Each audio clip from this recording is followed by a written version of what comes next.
गणनायकाय गणदैवताय गणाध्यक्षाय धीमहि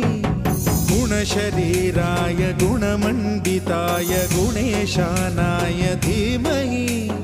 गुणातीताय गुणाधीशाय गुणप्रविष्टाय धीमहि